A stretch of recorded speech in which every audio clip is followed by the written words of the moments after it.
So last week we had mentioned the Flight of Fantasy online bookstore and how amazing they were, and they sent us such a beautiful package. I actually want to show some of the things that they put in this box because they loaded it up for us, and it was epic.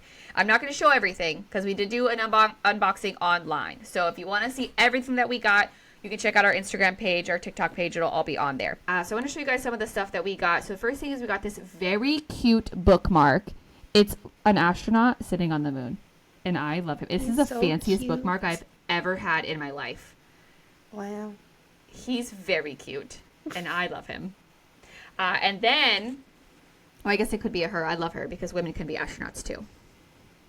I love her. It's a her now.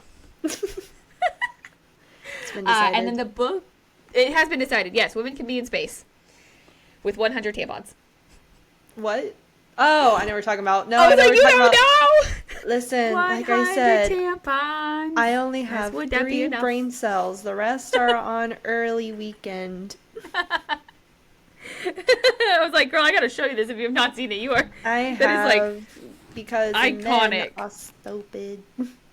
Yes. So she is a lady astronaut. My lady astronaut bookmark is perfect. And it's in the book that she sent us, A Dance of Light and Shadows by Haley Davis. And this was one of their signed copies. So again, not only does she have regular books for sale that are awesome, she also has signed copies, which I feel like puts indie bookstores at an advantage versus like a big box bookstore, because I've never gone into Barnes & Noble and been like, oh, where are their signed book sections? Like, where can I go to get a signed book, right? The only time you get a signed book is if an author happens to show up at the bookstore and grab a book and graffiti it. But, like, I could go through and pick which signed book we wanted that's already on her website. So I thought that was so awesome. And inside the book was book art.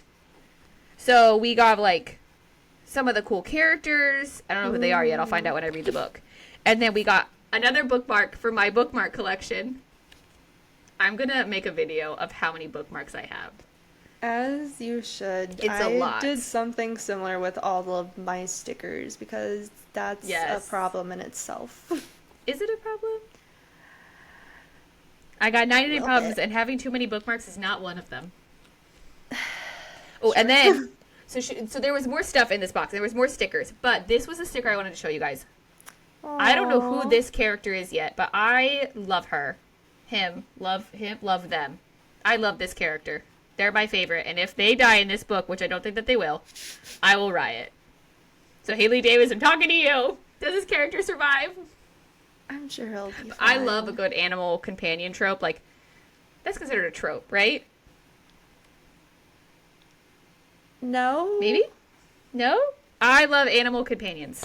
I'll leave it at that. I just, like, if a character happens to have a little animal companion, I just call them a Disney princess.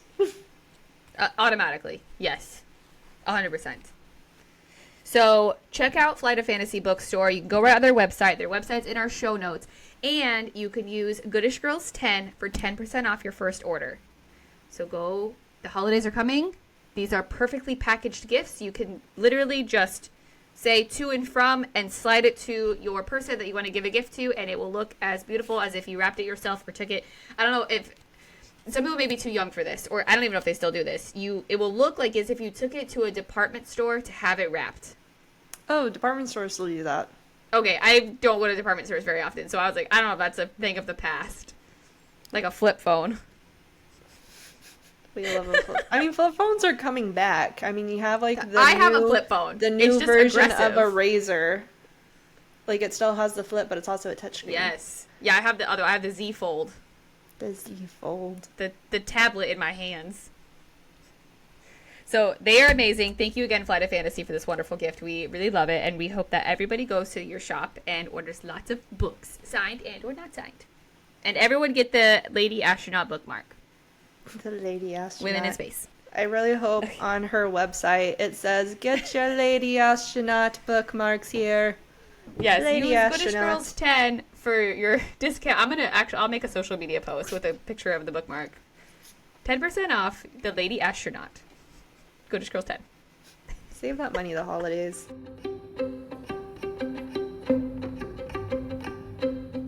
Madison, are you ready for the saddest episode we've ever written in our life?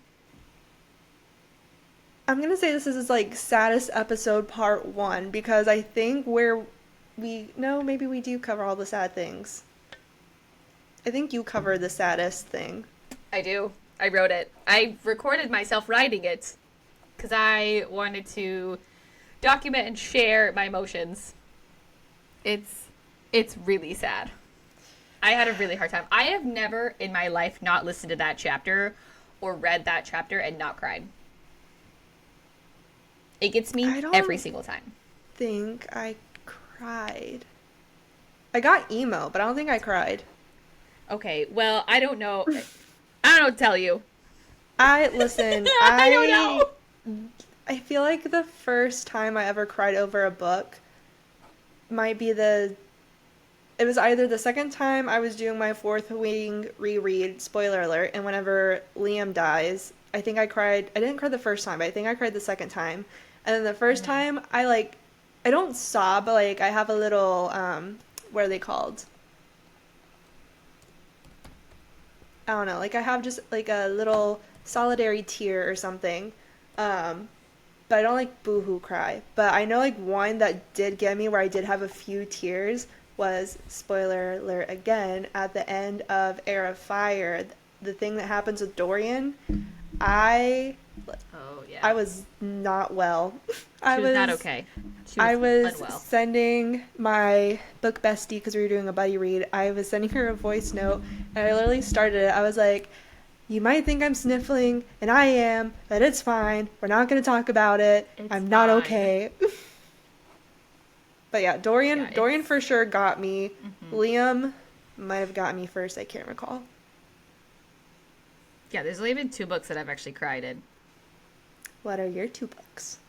So this one, Crescent City, for sure. And then Shadow So Cruel. I cried in this book. And maybe that's a hot take. I don't know. It really got me. I had to pause and take a couple days to go back to it. Just because I wasn't expecting it. I will talk about that series every day of my life. Yeah. You know, it's time for a Throne reread. of Glass. Yeah, those are the only 2 books that have like physically actually made me fully emotional. So let's get into it. I'm ready to have my heart ripped out once more. Yay. Welcome to this journey. Welcome to Crescent City. Welcome to the Goodish Girls, guys. My name is Dallas. I'm Madison. And we are covering chapters 75 through 80 today. So, chapter 75, Rune is legit dying of boredom because he's pretty sure that the Asteri are doing it to him on purpose. And you know what? I wouldn't put it past the Asteri, honestly. Hunt, however, is on high alert. Rune is paying high attention as well to like everything in his surroundings, but also to Hypaxia. After he finally figured out who she was and realizing that he's been talking to his betrothed for like weeks now and he had no idea, he finally questions her on why she never said anything. So her response was that she heard rumors there was evil in the city, so she wanted to see for herself what was happening without anyone knowing who she was. She also wanted a moment to see what life was like without all of the royal fuss. And I don't blame her for this because I feel like with all of that pressure of becoming queen and her mom dying and all these other things, I can see how she would just want to get out into the world and kind of experience it for herself a little bit without really anyone knowing who she was. So I don't blame her for that. And Rune asks a really good question to himself, and that is, can the Medwitch sense whatever was inside him that would mean he was the last to end the bloodline? And this is a reminder that this is what the Oracle said. The Oracle said, the royal bloodline will end with you, but we never really get an answer on this yet, on what that means. So we also know Jessica Roba is there, and is also brought up on the fact that she never once, during the entire summit, so far, looked in Queen Hypaxia's direction. Now, Jezebel used to be a witch and was defected only to join the House of Flame and Shadow, which would make sense of why they're like, well, Jezebel Roba never even looked at Hypaxia. And she also mentions that the House of Flame and Shadow thrives on chaos and death and has no issues or concerns with a long, devastating war. And the Reapers are always happy to help with the dead. And I love that energy. That's my vibe. That's my jam. Yeah. Yes. We thrive on chaos and death. Can you imagine just like in her like bomb ass outfit? She's like, they're like, Jessica, do you care? And she's like, the House of Flame and Shadow, the House of Flame and Shadow thrives on chaos and death. We literally don't give a shit about you guys. I love it's Jessica. The best. I love her. She's a mood. She is a mood, and she's my mood a lot. Like, I'm that mood a lot. Can relate. So it's also then announced that Micah has been called away, and there are very few people who can actually call Micah anywhere. So it was very interesting that he had left. So Astharion and Sandriel are like arguing about the coral and the kelp beds and the importance of saving, not like just the right, like saving the planet. Hypaxia chimes in and actually calls out Sandriel so hard, and this is ballsy. And I am proud of her. Yes.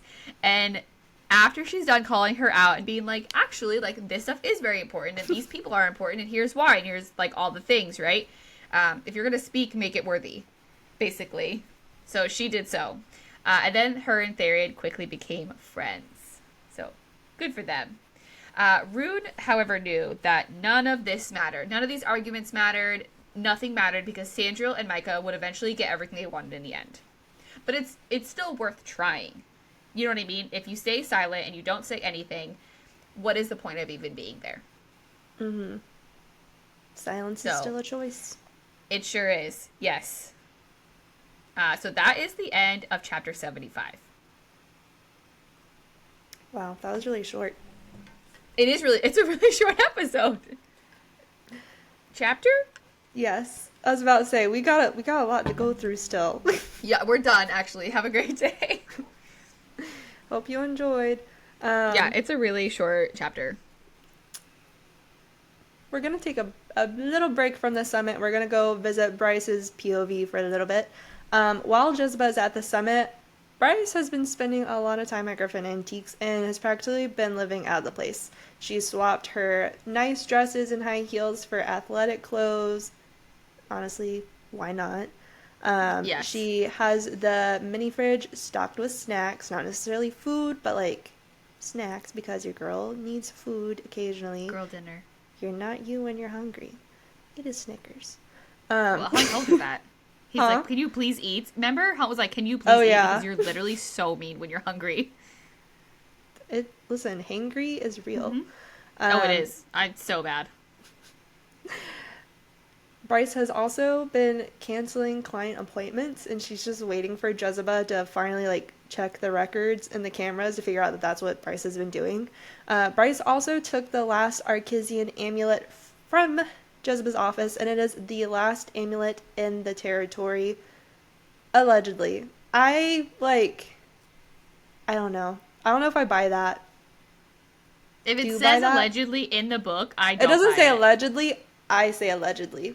Oh, okay. I was like, if it says like, allegedly, it's probably like. Because if Jezebel has two, I'm like, I wouldn't be surprised if she has a third one tucked away somewhere. Yeah, maybe not in the territory. Maybe somewhere else. Maybe. Like on the planet. Because Jessica does travel. So I feel like she has many caches of things that are of importance and value. It's in the details and the wording. Mm-hmm. It's not in the territory. Again, so I'm saying I'm not buying it.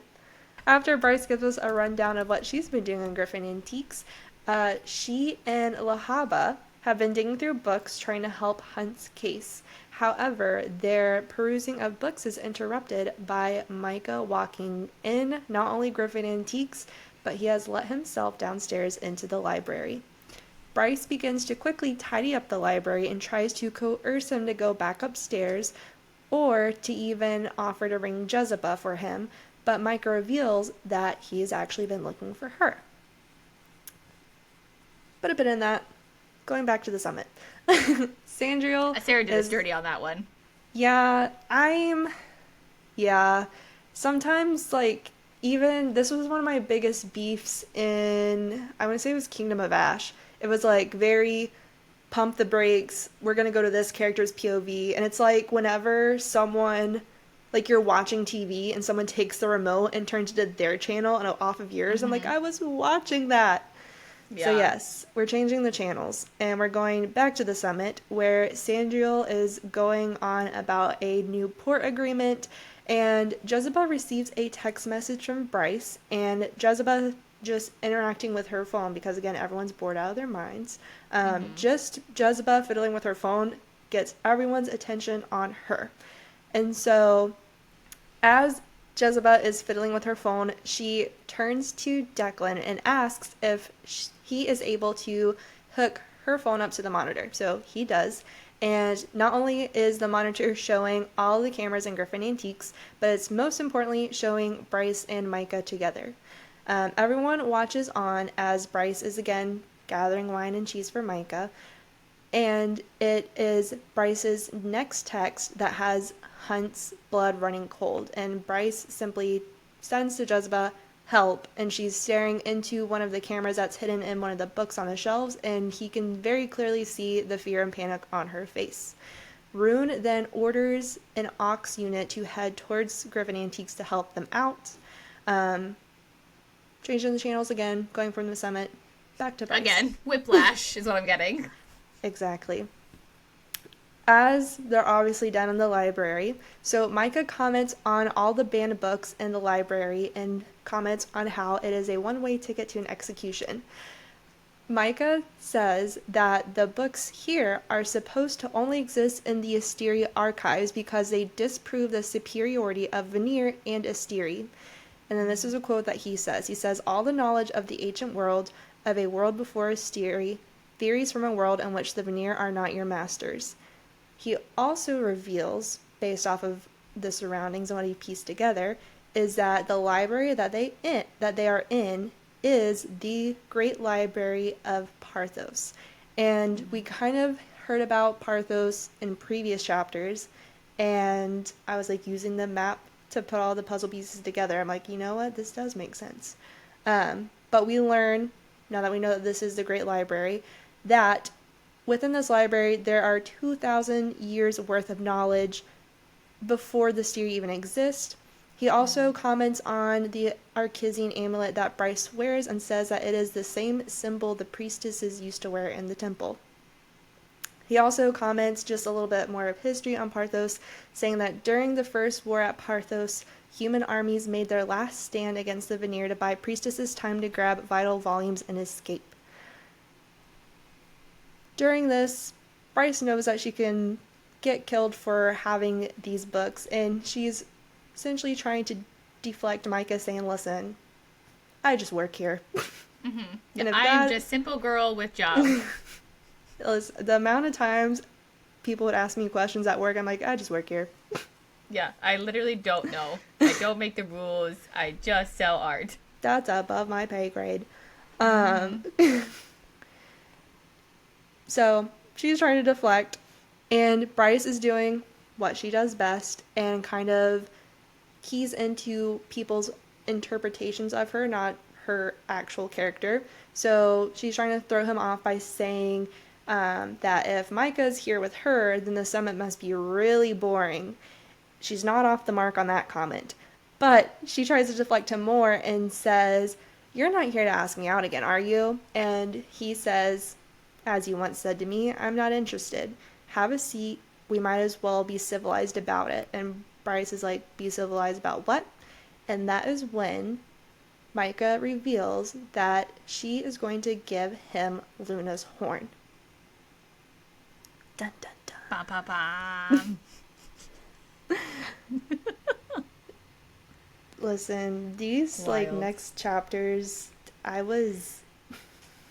my brain short-circuited so much. Oh, no, definitely. This is where a lot of everything comes to light.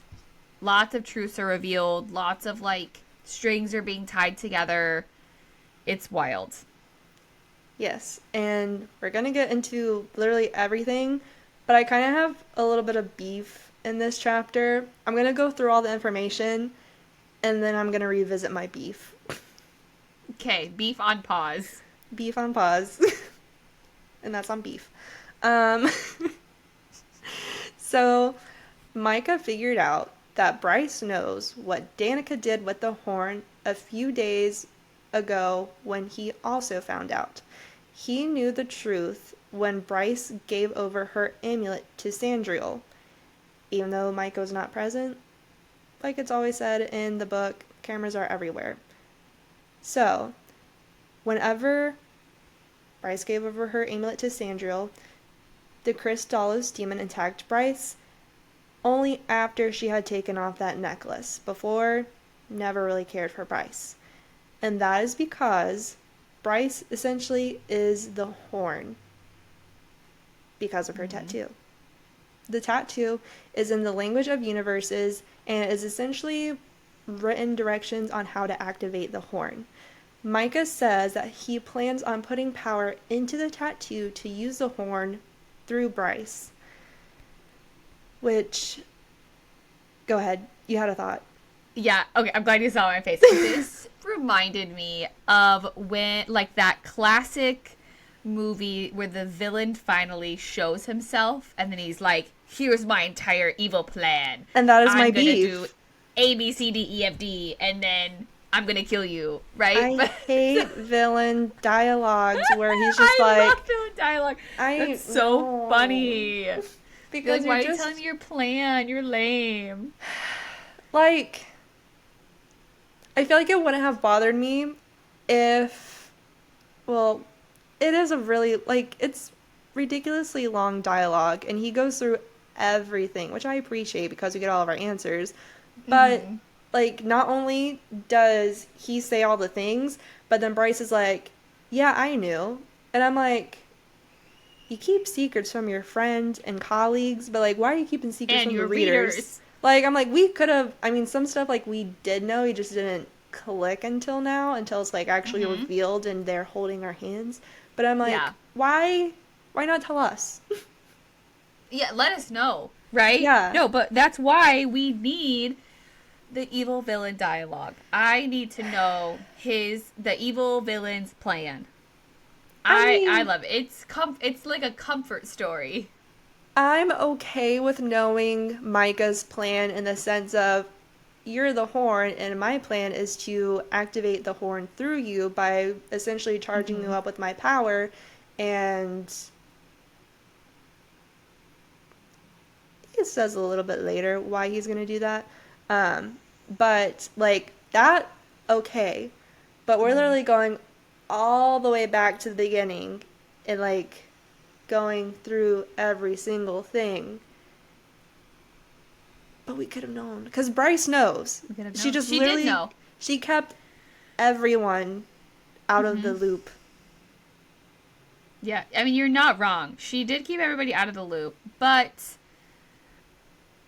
I don't know if I... No, I want to say, I don't know if I would have made a different choice, but I know I would have because I'm not good at keeping secrets. I mean, she can keep secrets, but, like, at least let the readers in on it.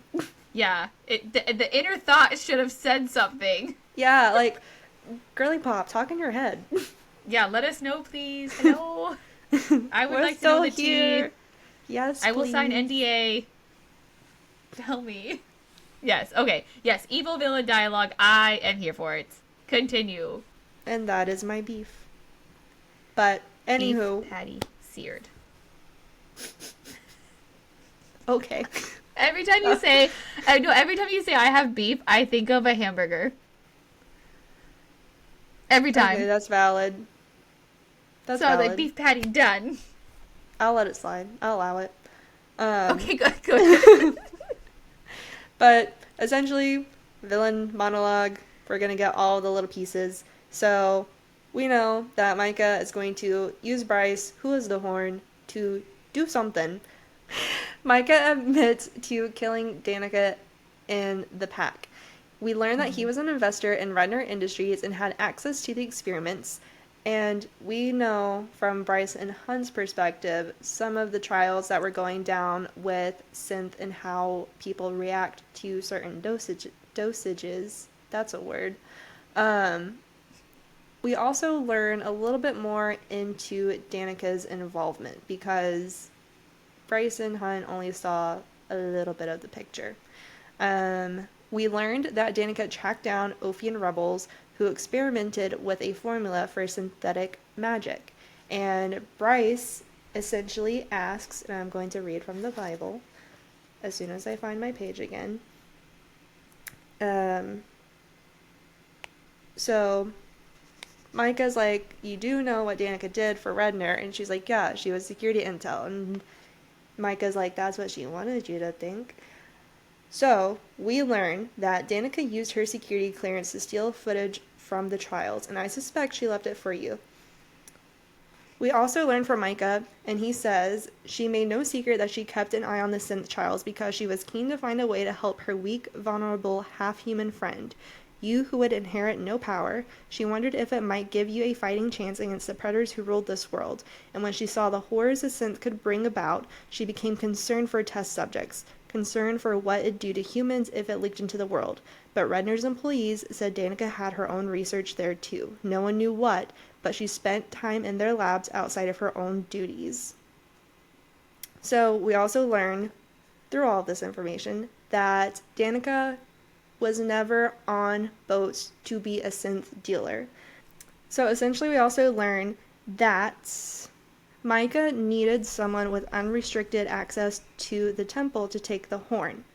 And so that is where Danica came into play, and he essentially blackmailed Danica into taking the horn for him. So we learn also in this moment that Micah is the one who caused the blackout and had Danica steal the horn. After that had happened, he killed Danica for hiding the horn from him before he could use it to summon armies from other universes to take down the human rebels. Essentially, that night that the pack died, Micah himself disabled the pack before injecting Danica with the synth and had her turn on herself and essentially kill herself. Not only did he do that, he does more. He also taunted the Autumn King into searching the horn, which led to Rune being put on the case, because as we know from previous chapters, the Autumn King kind of was concerned for the horn because he's like, it's the Fae, it's been in our history, like it's about time the Fae like get some recognition for, especially like Luna's temple. As we learned, there's like very little nods to the Fae lineage. So Mike was also the one that essentially had Rune put on the case. Rune realizes that every time he went to search for the horn, he was always drawn to Bryce, and he and Hunt have a little mind-to-mind conversation through his, they don't say he's Daimati, but we know he's Daimati. Rune says, I thought it was the gallery, some knowledge in there, but it was her. Your starborn connection to her and the horn must have overcome even the masking power of the Archesian amulet, Hunt answered. That's quite a bond, Prince. And I'll say more on that later, because I have an interesting theory. We also learn that, essentially, as we know from all of the murder cases, as they were trying to figure out attacks from the Crystallos, we learned that certain patterns did not line up. So we also learned that Micah injected all of the victims with synth so that they would also rip themselves apart. Which, dude, not cool. And that's nuts. Like, that's nuts. It's not cool because it's also like whenever people thought that the Crystallos demon killed the 2 CCU students outside the temple. No, that was Micah. It almost makes me feel bad for the Crystallis demon. Like, yes, I know he did bad things, but like, poor Justice little guy, for the they're Crystallos. like, yeah, justice for the Crystallis demon. Okay, he didn't do half of the things that he said that he did. He deserves a break. Wow. I know he did bad things, but also Micah set him up. But he didn't do all the things. He didn't do even half of the things. Yeah. Remind me to share the reel with you that I made. Because it involves Micah and the Crystallos and very much this vibe. Yes. He was framed. He was framed. We also learned that Micah was the one that also caused the bombing in the White Raven to also kind of throw people off of his trail to be like, oh, could have been the rebels, because again, it did have the rebels symbol on it. He also realized that the horn might be Bryce when the Crystallos demon attacked Hunt after he had touched Bryce's jacket. And Bryce was essentially invisible to the Crystallos whenever she wore the Archesian amulet. So, once monologue is over, Micah actually does inject Bryce with the synth in order to fix the horn. Again, not cool, bro. Not cool. As Micah approaches Bryce to power up the horn in her, she throws a book that casts a gold orb around her, essentially protecting her from Micah. However, Micah's like, you want to be difficult? Fine. Let's up the stakes. This is where my stress level went from 0 to 100. Oh, 100%. He changes directions. Instead of going towards Bryce to going to where Syrinx is, he picks up... I hate this part so much. He grabs Syrinx and he throws him into the feeding hatch of the Nox aquarium. Bro. And if you thought... This chapter... But don't worry, it gets worse, because not only is not only is Syrinx in the water with the Nock, but Sarah's like, you know, it'd be fun to just like throw in the fact that Syrinx can't swim. Bro cannot swim. I feel like it's... I mean, I've never known. I know like he's a lion, dog, cat thing. But, like, I've never met a dog who can't swim, personally. But I feel like, you know how babies, like, there's the thing, like, if you, like, at a certain age, if a baby falls into water, like, they have that automatic reflex that's like, oh, they're just gonna float and they'll be fine. I feel like Syrinx should also have that reflex.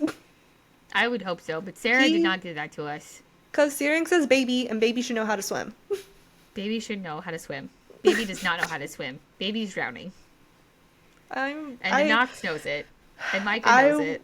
I was stressed, and I was this close to putting this book down, and I was even texting my friend as I was reading this chapter, and I was like, if Syrinx dies, I'm done. Oh, for sure, yes. Like, any movie or book, if animal dies, bye. Okay, have you seen the new Jurassic Park? With Jonathan Bailey? With Scarlett Johansson. Jonathan Bailey is also in it. Oh, okay. I just know Scarlett Johansson. I was going to say Scarlett Johansson, but I was like, is she in it? But I know Jonathan Bailey is She's it, literally because he's the wearing lead character. slutty little glasses. Oh, yes, that man. That guy. Did you watch it? No. Okay. I'm, like, always late to watching new things. Like, I think even up until, like, a couple years ago, like, maybe 2 or 3 years ago, I finally watched the one with Chris Pratt, which is just hilarious. Yes. I love his training techniques. It's, yes, from Just animal the rapid training clicking. experience. It's a whoa. Whoa. Whoa. Yes. He does a good job. Good job. It's just, whoa. Yeah, exactly. It's spot on. So anyways, in the new Jurassic Park, there is a teeny tiny dinosaur. That's and cute. she's so cute, and they name her Dolores. Oh, I do remember that, because I think Dolores was on a red carpet, I think, for like the movie premiere. Oh, that's cute. Okay, and I remember when I was Dolores. watching the movie, I literally looked at my husband and I said, if Dolores dies, I'm not watching the rest of this movie. I will turn it off, and I will send a strongly worded email. Absolutely not. As you should. But the movie was a vibe. I had a fun, good, silly time. But it gave it was giving The Fast and the Furious, where they sent Ludacris to space in a car. I haven't seen Fast and Furious. Okay, well, they sent Ludacris to fucking space in a car. Because that's realistic. Where they lost me. They lost me entirely. I was like, what do you mean? Why did we go from like this super serious series where like we have family, right? And Vin Diesel's in there. Into like, Ludacris is going to space. I mean, have you never been to space in your car? Never. I'm not Ludacris. But yes, the new Jurassic Park was a fun, goofy time where I felt like Ludacris was going to space all over again. And the main star was not Scarlett Johansson or Man with Glasses. It was actually Dolores. Put some respect on Jonathan Bailey's name, okay? He's also... I forgot it. I don't know his name. Anthony Bridgerton. He is Never watched Fiyero and Wicked. Dancing Through Life. Oh, really? Mindless and Careless. Oh, wow. I didn't get that reference. I saw it. Wow. Okay, well. Man in Glasses, Jonathan Bailey. And this is going to be old news by the time this comes out, but he's also this year's sexiest man alive. Oh my god. Wow. R.I.P. to Sebastian Stan not getting it once again. Who's that?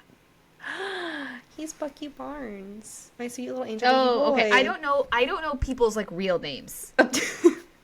That's the problem. Like someone will introduce themselves. I don't know. There's got to be a condition for it. Someone will introduce themselves and be like, "Hello, my name is," and then they'll tell me their name, and then I immediately forget their name. So that's valid because I'm also awful with names, great with faces. I can't tell you how many times whenever we work together and like my first few days, they'd be like, "Okay, who's that person? Who's that person?" I'm like, I don't think you understand how many people within my group look the same. Mm-hmm. And they're all wearing where we worked. They're all wearing the same thing. All the same uniform. They're all wearing the same outfit with depending the same on hats. the trend. Sometimes the same hairstyle, same hat. Yes. Same hats. You know what I did? I learned all of their walks. I learned how every single person on that team walked, and I started during like right post COVID, so everyone still had to wear masks, so I couldn't see their faces anyway, so I was like, I don't know who that is. So I literally learned every single way that each person walked on my team. This chapter, I think, brings together so many things that we have talked about, right? Like I know, and like we went off on like the villain tangent and stuff, but there's so many things, right? Yeah. So like we now know why Danica talked to the human rebels. We know why the tattoo was in her back. Like we know so many different things, and then we know obviously that like Danica had the synth injected into her, and that she killed her own pack, and then she turned on herself. So like it just answers so many questions. And we have talked previously in episodes like in our theories and lore area that we can now bring to the front page of like, was there red flags in Micah that we missed originally? And I say obviously yes, because who on earth goes to a crime scene and immediately gets rid of the evidence? See, I feel like... criminal. Who does criminal things a criminal? Felony.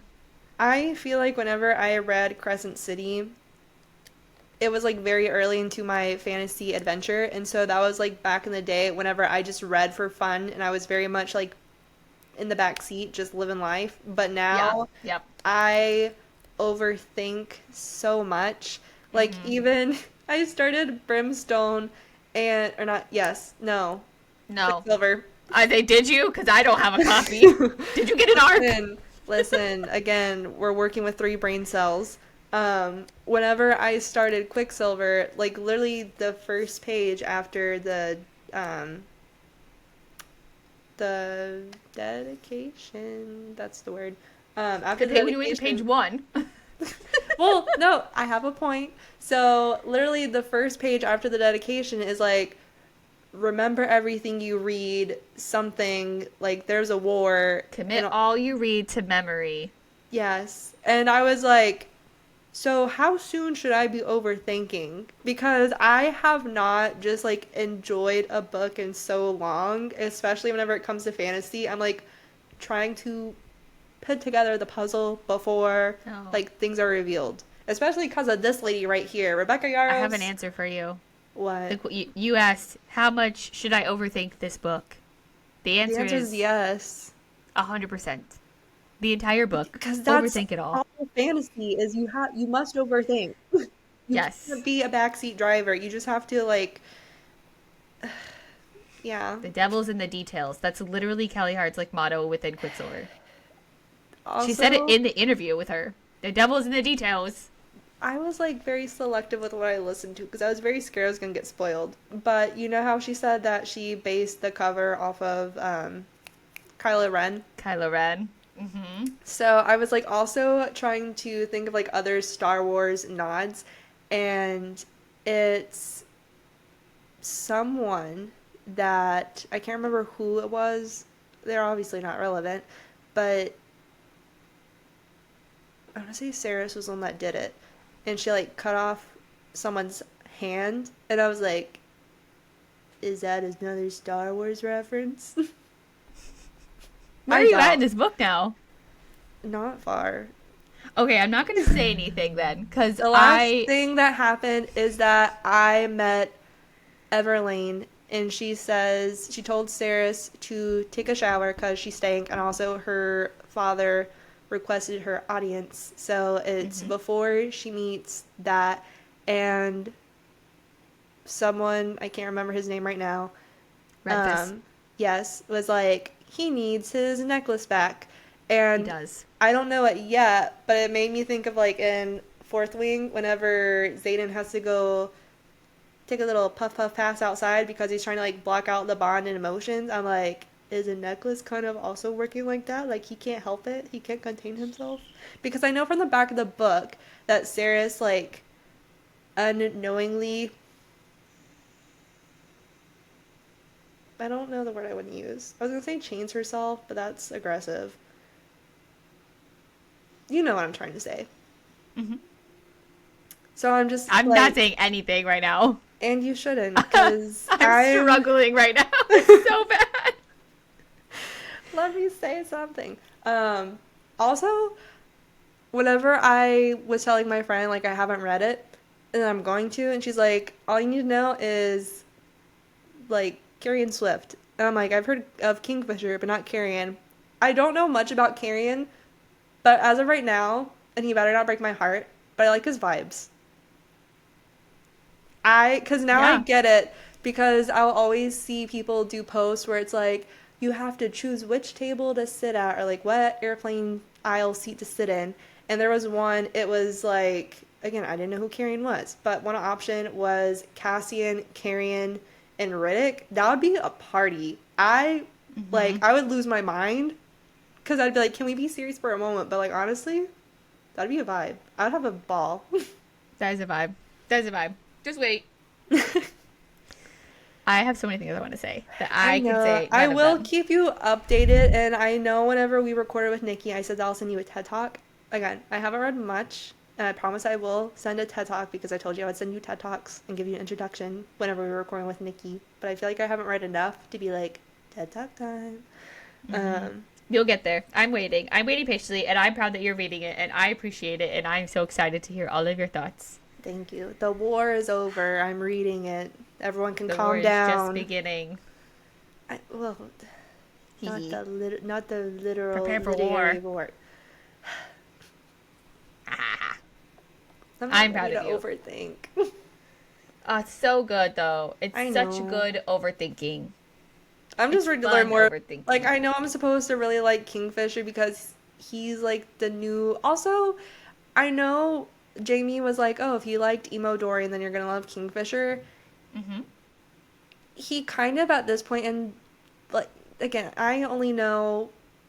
I think he might have only said one sentence to Hmm. Saris where he's like, if you die, like, I'm gonna be disappointed or something. And I was like, that's not very emo Dorian of you, but I could very much like Taryn, but if we want to stick with Throne of Glass, he's like guy version of Manon. I'm struggling so bad. Lock it down. We have to move on, or I'm going to say something. I'm going to spill some beans. I'm going to say some And spoilers. I will rip out my earbuds. We have to move on. I Okay. can't. Otherwise, I'm into going to Crescent spill City. the secrets. Bye, Quicksilver. Hello, Crescent City. We're stressed. We're with Syrinx. We're stressed. But also kind of going back to the comment where I was like, Sarah decided to add the fact that Syrinx can't swim. It reminded me of that audio from Diary of a Wimpy Kid where Rowley is just like, don't talk to me. Don't come by my house. Yeah, exactly. I'm like, Sarah. Yeah. Sarah did don't us dirty with this. Don't talk to me. These couple of chapters are like Brutal. heart-wrenching. So yes, they are brutal. They are awful. Syrinx can't swim. What happens next? So not only are we worried for Syrinx at this time, but also Bryce and Micah are literally battling it out. And Micah blasts Bryce with his power, knocking her on her stomach, essentially exposing her back to him. He has Bryce pinned to the floor, and she tries to reach for any book that she can reach, hoping that one of them will help her. And we kind of get a little list of titles. So we hear books called The Divine Numbers, The Walking Dead, which I always find that super duper funny. The Book of Breathings, and also The Queen with Many Faces. So as they're kind of fighting it out, we also learn that whenever Micah, at this point, he has blasted power into the horn, which is essentially blasting Bryce, we learned that nothing happened. And he was like, interesting. Maybe I try cutting it out of you instead. So as Micah's like, I'm going to do this, we get some more revelations from Bryce. And we learn from Bryce, again, she knows these things. She could have told us sooner, but she didn't. She didn't. Bryce says that she figured out the tattoo was a horn hours after the Crystallis attacked her. And she was looking at the tattoo in the mirror because it was not in the alphabet of Midgard. Which I was like, we know. Because even like in the very beginning of the book, she mentions it and people ask like, oh, what does your tattoo say? And she's like, I don't know, my friend did it, but probably through love all is possible. So I'm like, Yeah, probably. We've been new, and the fact that you, like, why weren't we concerned about trying to figure out what is on our back? Yeah, I get that. I think it was just because Danica gave it to her, right? So, like... Probably, but I would still want to know what's inked on my skin, because I remember, like, talking tattoo horror stories, and I don't know if one of my teachers, like, knew said person, or they just, like, heard story from, like, I knew a guy who knew a guy who knew a guy who knew this guy's cousin, of this guy who essentially, like, got a tattoo of a barcode, and it was supposed to, like, be, I forgot what his intention was, but someone's like, oh, I'm gonna scan it, and it was a barcode for tampons, and he's like, that's not what I wanted. Yeah. Oh. So I'm like, maybe. Ouch. Also, like, because I think the topic came up is because she was a world history teacher, and we were in, like, going through the different Chinese dynasties and going through all of their symbols and what each symbol means. And she was saying, like, yeah, a lot of people get Chinese symbols tattooed on their skin, and people will claim it means this thing, and they're like, actually, that means something different. So again, maybe learn what your symbols mean. Yes, and I don't disagree. I think she just had so much faith in Danica. She was like, okay, well, Danica said that, so that's what it is, and I'm gonna move on with my life. See, but I feel like if it was me, and if I was Bryce, I'd be like, yes, I trust my friend. This is probably what it means. But I feel like, especially since she got her history, since she got her major, again, 3 brain cells, since she got her degree in history and, like, art history and all that jazz, I would think that she would not be obsessed, but, like, very intrigued of, like, oh, I have this ancient text on my back. I would really like to learn and like use my degree to figure out like what it means, where this language originated from, and like maybe learn other words and symbols in this said language, because art history, cool. Yeah. I don't disagree with you. I think that would have been a better choice. Definitely. Probably. But Yes. we also learn that while Bryce was looking into Danica's last known locations, she also noticed that the tattoo shop was the only location that went unchecked. And we know this because it was mentioned, I think, like 3 times in previous chapters, this tattoo shops, and the fact that no one checked it. Not Again, one person. Angel Police. Not good. Angel Police, hello. The 33rd, are you there? So also through Bryce, we learn that she's kind of putting the pieces together and saying that her attack of her being attacked by the Crystallos kind of lines up with Hunt being attacked, in the sense that the Crystallos attacked Hunt because he had touched Danica's jacket right before it happened. And what did Danica's jacket have on it? Essence of the Horn. Also, in a sense, because Bryce is the Horn, I feel like just being around Bryce already puts a target. Like, I don't think he would have had to have touched the jacket, but I think the jacket, like, might have added a little extra oomph. You know? I want to say yes, but I also feel like maybe not, only because the necklace was blocking it completely, right? True. So like, and it's the necklace like created a bubble around her. So like anything out of that bubble then was like seeable. So that's why I would say no. That makes sense. I like it, Picasso. So Micah does blast the horn, aka Bryce, with power again. And essentially, as everyone is watching back at the summit, they see that Bryce uses one of the books to knock Micah away into one of the bathrooms downstairs, and then Lahaba uses another book to essentially lock him inside. So Bryce used one to knock Micah over there. Lahaba used the second book to lock him inside.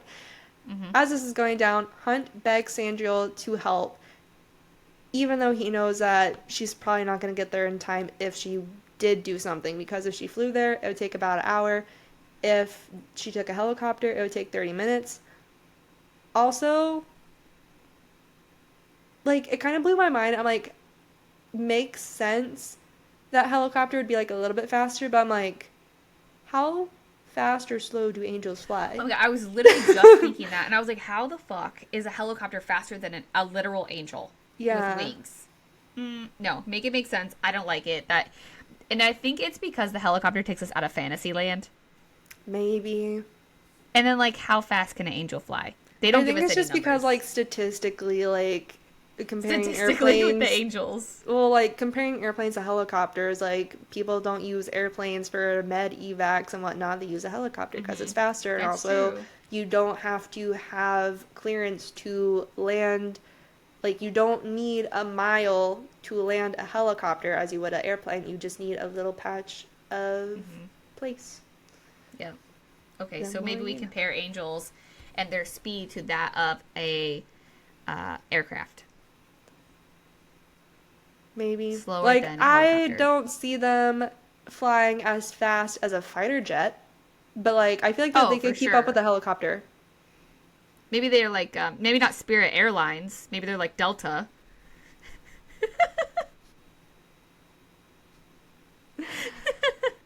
Oh, jeez. Hee hee. Who knows how fast an angel flies? Not as fast as a helicopter. Apparently. Now Some we little know. helicopters are fast, but, like, some of the bigger helicopters, I'm raising questions. But, anywho, this part also, like, aside from the flying, this part also gets on my nerves a little bit, because as they're watching Bryce, they're watching as she's hyperventilating, and Hypaxia is like, what is she doing? And Therion's like, oh, she's hyperventilating so that whenever she goes into the water, she'll have, like, more air stored in her lungs or whatever. Don't do that. That is not safe practicing. It's not, because like even No, whenever I know. I just love it that you're like, actually, guys, for safety purposes, for legal purposes, dude, this is not a joke. Do not try don't this at do home. it. Because like even whenever I was getting my free diving certification, someone asked like, "Oh, on movies or TV shows, like you see people hyperventilating before they go for a free dive," and my instructor was like, "Yeah, don't do that. Just like take time, practice belly breathing, and like slow your heart rate, calm your nerves because all diving is it's all a mental game, not so much on Hmm. breathing. So if you're gonna go diving, don't hyperventilate. That's silly." Yes, that's a really bad idea. Don't do it. So, as Bryce is doing silly thing to prepare to go into the water where the knock is to retrieve Syrinx, Flynn Hmm. murmurs that this is Bryce's ordeal. That also kind of was a like, hmm? Because I'm like, so many things have Can you remind happened. the listeners what an ordeal is? Because it's been a hot minute since we've talked about what an ordeal is. So, essentially, in Fae culture, you go through a rite, and the rite has two parts. One of it is an ordeal, and your ordeal could be anything as simple as overcoming an illness or fighting a monster like a Midgardian worm. And like also it's not Flynn's ordeal. Like I feel like if anyone's gonna be like, oh, this is my ordeal, it'd be Bryce. But I'm like, so many things has happened to Homegirl. I'm like, why is this one thing? Like, why is fighting Micah not her ordeal? But it's going in with the knock. Or maybe he was saying like the whole thing is her Yeah, no, I ordeal. think he's saying the whole experience is her Okay. ordeal. For, I like feel like Micah, the the knock, all of it. placement of like her about to go in and he's like, "Oh, this is her ordeal." I'm like, there's more Mm, happening than just this moment. no, I get what you're saying. I guess it could be either or, right? He could be saying either or, but I feel like if they like to change the scene, right, to go from like the gallery in back into the summit halfway through, right before Micah went in the bathroom and she jumped in. I don't know Yeah. if that would have been good placement in writing. So I feel like we finished that scene and then we went back to the summit and then he's like, this is her ordeal. Or I feel Like the like it could recap of have it. been placed maybe in the very beginning whenever Bryce is like fixing the cheese and the wine and she like looks into the camera and types to Jezebel help. I feel like that also could have been a moment where Flynn or Deck or someone could be like, oh crap, like this is her ordeal. Like before all even happens. I think Yeah, that I could have mean been. maybe. That I think that could have been a possibility. For sure. So now we're in chapter 79. I don't want to. God, I hate chapter 79. This is the end of the podcast. Thank you for watching. Goodbye. It literally kills me. All right, here we go. All right. So Bryce is in the water with a knock, right? And Micah is currently locked in the bathroom by magic. Syrinx is at the bottom, completely lifeless, because again, he cannot swim. As Bryce is swimming down to Syrinx, the knock obviously starts coming after her. So they fight underwater. It's a whole thing. Eventually, she does get Syrinx to the surface, and she throws him out, and she tells the Haba to do chest compressions on him. We love that. That's There's accurate. Yes. I don't know how a fire sprite does chest compressions that is this big, but it does. It goes into its fantasy box, and we move on. We accept it. So the knock then takes Bryce back down, like grabs her by the foot. She's down. The attack on her went on for a while, right? And everyone at the summit again is watching because there's cameras literally everywhere. There's no microphones or anything, but there's cameras, and so like they can see her and witness all of the craziness that is going down. It kills me. So Bryce was then finally able to escape the beast and started swimming to the top. Everyone at the summit has been holding their breath as she's swimming because she's swimming and swimming and swimming. It's like a really deep tank, and so everyone's like paused as she's trying to make her way to the top. She finally makes it and breaches the surface. Because the knock cannot touch the surface because it would die, like even if a hand can't go above the surface or it causes him physical pain, he goes back under the water. Bryce then took over and started chest compressions on Syrinx. And she knew this whole time that Micah was about to break through the door, but she kept pressing on Syrinx's chest. She was not giving up, even though Micah was literally about to show up. Once Syrinx started coughing and he coughed up all the water, she then takes the time to put on a new shirt and she grabs him and starts running up the stairs. Her calf is actively bleeding at this point and healing slowly because the knocks got her to the bone. So she's like injured. She's sopping wet. She's holding Syrinx, who's a heavy animal, and she's trying to make it up these stairs, right? So as she's on the way, we kind of zip back to the summit really quickly, and the Autumn King yelled for her to leave the Chimera at the TV. He's like, leave it, leave the Chimera. No, bro, you don't know her. You don't know anything about this Chimera or Bryce or anything. So shut up, stop talking. We don't want your opinion. I'm so emotional about this chapter. So we all knew, obviously, Bryce would never let that happen. She couldn't hear him anyways. It doesn't matter. Like, stop wasting your breath, Autumn King. So Bryce turns around and realizes that Lahaba is not with them. She said, Lahaba, like, forget the books and run, like, we're leaving. And Lahaba wasn't staying down to get the books. She stayed there for an entirely different reason. She knows that Bryce won't make it in time for Micah to get out of the bathroom. She tells her that they have to try anyways, but Lahaba knows that she can help Bryce and how she can help Bryce. Bryce then tells her she is fucking free, and she traded with Jessica last week, but wanted to wait and throw her a party to celebrate and have it be a fucking surprise, and I fucking hate this chapter. And also, Lahaba fucking knew that it was happening because she peeked in the goddamn drawer. She knew that she was free, and she knew that Bryce was waiting to throw her a party. She is a free sprite, and her first act of fucking freedom was to help her friends. So Bryce told her that she loved her, and Lahaba will always love BB, and told her to go. Lahaba then took the last moment she had left to do the one thing she knew would slow Micah down. She summoned all of her powers in her little tiny sprite body, and she said, I am a descendant of Ranthia Drawl, Queen of Embers. She is with me now, and I am not afraid. My friends are behind me, and I will protect them. Bryce locked the door on the way out to the showroom floor. Everyone else is still watching the library. Like, they're all still downstairs. So Bryce is upstairs, the door is closed, she can't see what's going on. Repeating over and over again, I'm a descendant of Ranthia Drawl, Queen of Embers. She is with me now, and I am not afraid. My friends are behind me, and I will protect them. She then blasted her power into the tank and threw herself in it to make it break open, repeating again and again and again, my friends are with me, and I am not afraid. My friends are with me, and I am not afraid. Everything about this chapter literally kills me. Yeah. I hate how emotional it makes me. So people in the room, in the summit, start to stand with their hands on their hearts. The only thing that they could give Lahaba. Everyone but Sandriel. Fuck you, Sandriel. Pissed me off. Lahaba, even, like, she's pushing, even though she was shaking with fear, but her friends were with her and she was not afraid. Micah eventually got through, and Lahaba sneered at him and screamed at him, this is for Syrinx, and thousands of gallons of water crashed down on them both.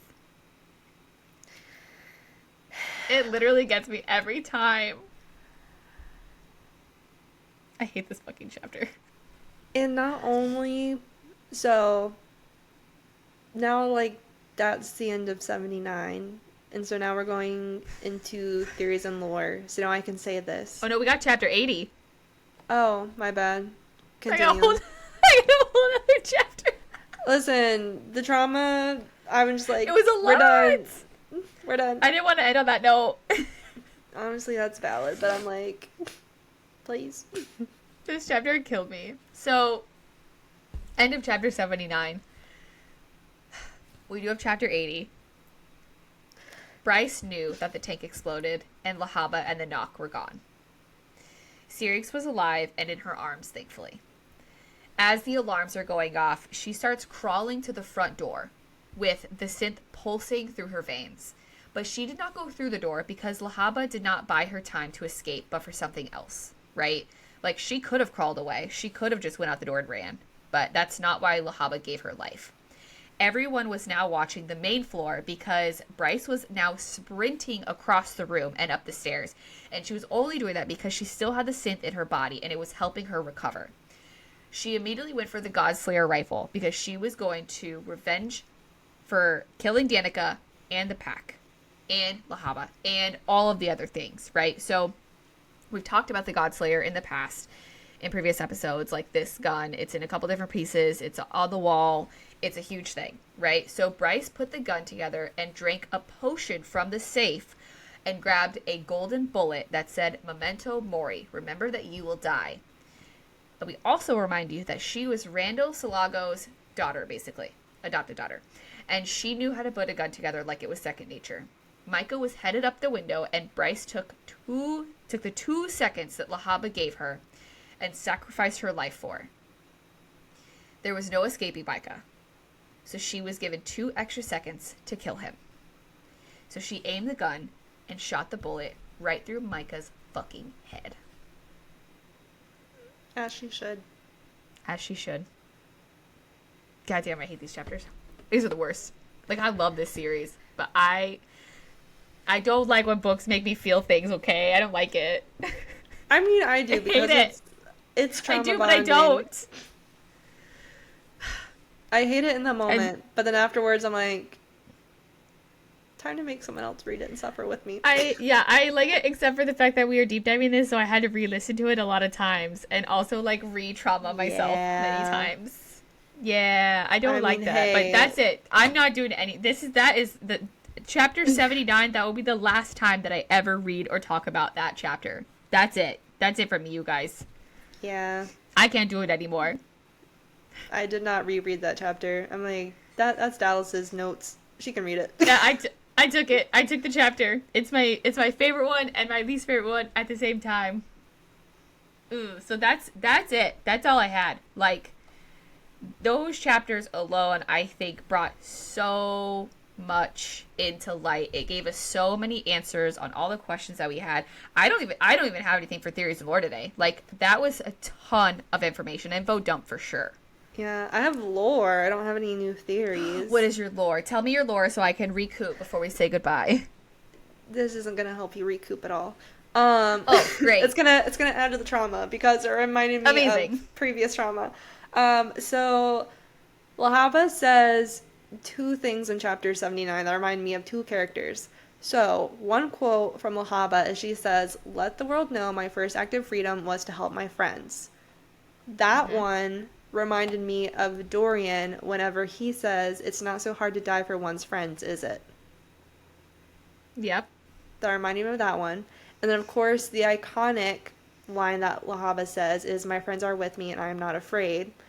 Of course, reminds everyone of sweet baby boy Sam Cortland whenever he says, "My name is Sam Cortland and I'm not afraid." And when I say that this audio haunted me, like, as soon as I finished Assassin's Blade, throughout the whole entire time I was reading Throne of Glass till after, like, maybe a month or 2 after Kingdom of Ash, every time I opened Instagram or TikTok, there would always, at least once a day, be someone who made a video with the audio, "My name is Sam Cortland, I will not be afraid."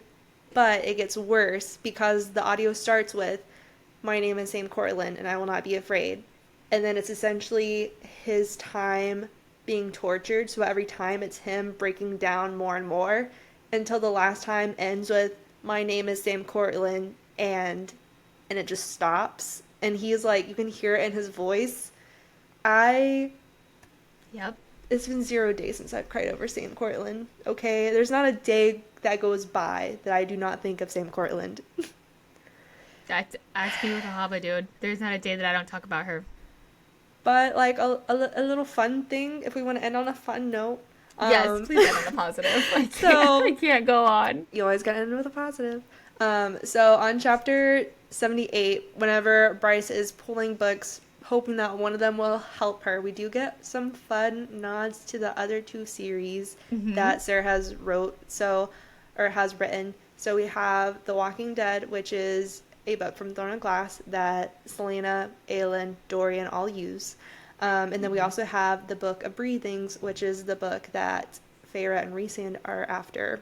Or I think that's the one that Feyre and Amren go specifically to the island before they get almost drowned.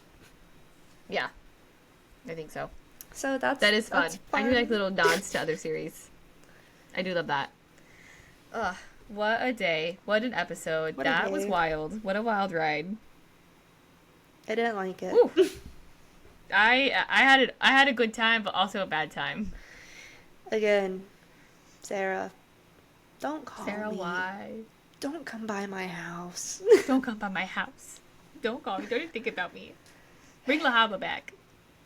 Yeah, I was really hoping it would be like Olaf, where it's like Olaf is gone, but then it's like, oh, Yes. make him back. He's actually brought back to life. Yeah, I was hoping someone could just like light a match and be like, or kind of like what Baby Groot, like Groot, adult Groot He goes, reglows. and He then re-sparks. exactly just like have a little match, just like, oh, Baby Lahaba, Maybe she's so small. She's so and teeny. that'd be so cute. And eventually she'll go into a big fire sprite. And then we could even have like a whole teenage Lahaba phase. Oh my god. The world Teenage cannot LaHaba handle would a be- teenage LaHaba. Listen, throw teenage Lahaba and Iconic. teenage Andarna in a room, chaos. Oh, it'd be too much.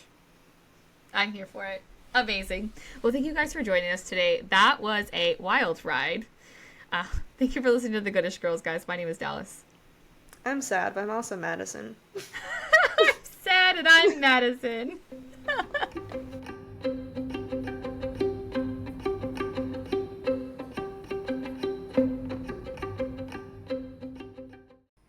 Can't get enough of the Goodish Girls? Follow us on social media for sneak peeks at our upcoming episodes and bonus content.